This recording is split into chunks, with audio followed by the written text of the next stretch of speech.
حاضرین جمعہ السلام علیکم ورحمۃ اللہ تعالیٰ وبرکاتہ۔ نحمده ونصلي على رسوله الكريم أما بعد أعوذ بالله من الشيطان الرجيم بسم الله الرحمن الرحيم واذكروا نعمة الله عليكم آمنت بالله صدق الله العظيم وصدق رسوله النبي الأمين المتين الكريم ونحن على ذلك من الشاهدين والشاكرين والحمد لله رب العالمين۔ خطبہ مسنونہ کے بعد میں نے دوسرے پارے کی ایک آیت کا جز پڑھنے کا شرح کیا۔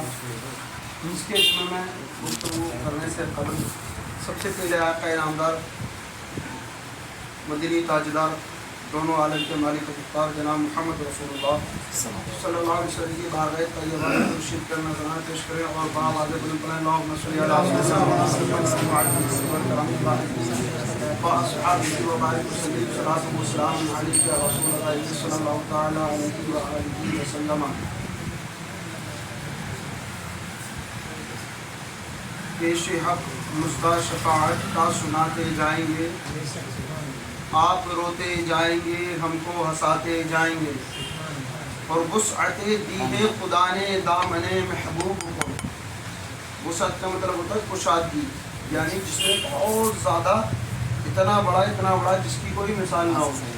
وسعت دی ہے خدا نے دامن محبوب کو، وسعت دی ہے خدا نے دامن محبوب کو، جرم کھلتے جائیں گے اور وہ چھپاتے جائیں گے، جرم کھلتے جائیں گے اور وہ چھپاتے جائیں گے، اور حشر تک ڈالیں گے ہم پیدائش مولا کی دھوم، حشر تک ڈالیں گے ہم پیدائش مولا کی دھوم، مثل فارس نجد کے قلعے گراتے جائیں گے، خاک ہو جائے عدو جل کر مگر ہم تو رضا، خاک ہو جائے عدو جل کر مگر ہم تو رضا، دم میں جب تک دم ہے ذکر ان کا سناتے جائیں گے۔ ہماری جان کے اندر جب تک سانسیں باقی ہیں، ہماری سانسوں کے اندر حرارت باقی ہے، انشاءاللہ الرحمن ہم ان کا ذکر کرتے جائیں گے۔ اور کیوں کریں گے؟ اللہ تبارک و تعالی نے اپنے قرآن کریم فرقان حمید میں ارشاد فرمایا وَاذْكُرُوا نِعْمَةَ اللَّهِ عَلَيْكُمْ، اور اپنے اوپر اللہ کی نعمتوں کا ذکر لازم کر لو۔ اللہ نے مطلقاً ایک جملہ ارشاد فرما دیا، یعنی اللہ تبارک و تعالی نے جتنی ہم پہ نعمتیں نازل فرمائی، جتنی ہمیں اپنی نعمتوں سے سرفراز فرمایا، جتنی اپنی نعمتوں سے ہمیں نوازا، تو ہمیں چاہیے کہ اللہ تبارک و تعالی کی تمام نعمتوں کا ہم شکر کریں، اس کا اظہار کریں، اور یہ اللہ تبارک و تعالی نے اپنے قرآن میں ہم پہ واجب کر دیا۔ اب جب قرآن کریم میں اللہ تبارک و تعالی نے ہم پہ واجب کر دیا، اب ہمیں چاہیے کہ جب ہمیں اللہ تبارک و تعالیٰ نے دونوں ہاتھ دیے تو اللہ کا شکر بجا لائیں، جب اللہ تبارک و تعالیٰ نے ہمیں دونوں پیر دیے تو اللہ تبارک و تعالیٰ کا شکر بجا لائیں، جب اللہ تبارک و تعالیٰ نے ہمیں آنکھ دی، اتنا حسین چہرہ دیا، اور کیسا چہرہ کہ اللہ تبارک و تعالیٰ قرآن کریم میں 30ویں پارے میں ارشاد فرماتا ہے لَقَدْ خَلَقْنَا الْإِنسَانَ فِي أَحْسَنِ تَقْوِيمٍ، اور ہم نے انسان کو تمام مخلوقات میں سب سے حسین و جمیل پیدا فرما دیا۔ جب اللہ نے فرما دیا تو اب چاند بھی انسان سے زیادہ خوبصورت نہیں ہے، کیونکہ اللہ تبارک و تعالیٰ نے تمام مخلوقات میں انسان کو سب سے حسین و جمیل بنا دیا۔ جب اللہ نے یہ بات اعلان فرما دیا تو اب انسان سے حسین اور خوبصورت کوئی چیز نہیں، تو ہمیں چاہیے کہ اللہ تبارک و تعالیٰ نے ہمیں حسین چہرہ عطا فرمایا تو ہم چاہیں اللہ کا شکر ادا کریں۔ جب اللہ تبارک و تعالیٰ نے ہمارے اندر سانسوں کو رکھا تو ہمیں چاہیے کہ ہم اللہ تبارک و تعالیٰ کا شکر بجا لائیں۔ اللہ تبارک و تعالیٰ کا شکر بجانا کیسا ہوتا ہے؟ ایک شکر بجانا ایسا ہوتا ہے کہ نمازوں کو پڑھیں جو ہم پہ فرض کی گئی ہے، اس کے علاوہ نوافل کی کثرت کریں، درود شریف پڑھیں، اللہ تبارک و تعالیٰ کی جناب میں استغفر اللہ یعنی توبہ استغفار کرتے رہیں، اللہ تبارک و تعالیٰ کی جناب میں ہم عاجزی و انکساری کرتے رہیں، اللہ تبارک و تعالیٰ کی بارگاہ میں ہم اپنے گناہوں کی پیشمانی اور نادم ہوتے رہیں، اور اللہ تعالیٰ کا شکر بجا لانا یہ بھی ہے کہ جب اللہ تبارک و تعالیٰ نے ہمیں اچھا پیسہ دیا ہے